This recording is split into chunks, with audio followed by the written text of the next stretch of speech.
অসমে চলছে জঙ্গলৰাজ। শালীনতাৰ সব সীমা অতিক্ৰম কৰেছেন হিমন্ত। মুখ্যমন্ত্ৰীকে নিশানা অজিত ভূঁইয়াৰ। গুৰুত্বপূৰ্ণ এটা ঠাইত তেওঁলোকৰ মানুহে যিদৰে কাকত জ্বলালে, এইটো কিমান ডাঙৰ কথা সাম্প্ৰতিক অসমৰ ইতিহাসত। এইটো আপোনালোকে বিবেচনা কৰি চাব, ৰাইজেও বিবেচনা কৰি চাব। আৰু মই ভাবোঁ যে হিমন্ত বিশ্ব শৰ্মাই যেতিয়াই কিবা এটা বেয়া কাম কৰে, তেতিয়াই তেওঁ মানুহবিলাকক দুৰ্বল কৰি ল'ব খোজে, সমাজখনক দুৰ্বল কৰি ল'ব খোজে, চাৰিওফালে ঘৃণা বিয়পাই দি মানুহৰ বিৰুদ্ধে মানুহক একেবাৰে লগাই দিব খোজে। আৰু সেইবোৰ কাম যেতিয়া তেওঁ কৰাত বাধা পায়, তেতিয়াই তেওঁ খং উঠে।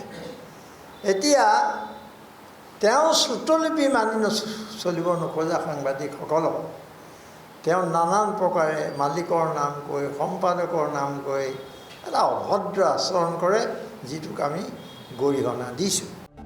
ভোট শেষ, রাজ্যে অব্যাহত রাজনৈতিক চর্চা।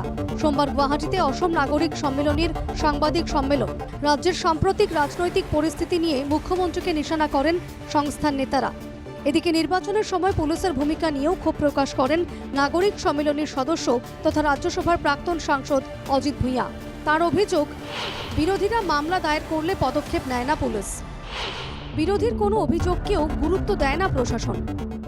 এতিয়াতো মুখ্যমন্ত্ৰীগৰাকী তত্ত্বাৱধায়ক মুখ্যমন্ত্ৰী, তেওঁ কোনো ক্ষমতাই নাই, অথচ তেওঁ কথাই প্ৰতি পুলিচক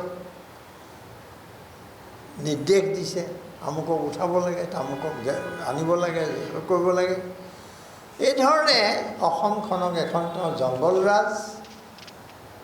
জংগলৰাজত পৰিণত কৰিছে। পুলিশের দ্বিচারিতা নিয়ে অজিত ভূঁইয়া বলেন, শাসক দলকে রক্ষণাবেক্ষণ দিতে বিরোধী দলগুলির সঙ্গে দুর্ব্যবহার করছে পুলিশ প্রশাসন। পুলিচে যে গ্ৰহণ কৰিছে দুমুখীয়া নীতি,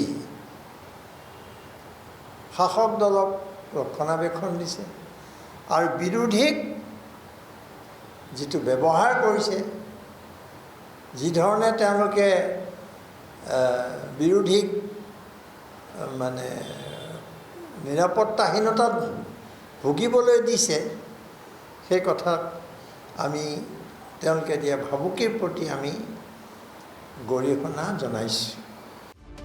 এদিনের সাংবাদিক বৈঠকে সংস্থার প্রতিনিধিরা ক্ষোভ প্রকাশ করে বলেন, কুঙ্কি চৌধুরী অভিযোগ দায়ের করলেও পুলিশ কোনো পদক্ষেপ নেয়নি, উল্টে কুঙ্কিকে জিজ্ঞাসাবাদ চালাচ্ছে CID. Bureau report, NKTV Bangla.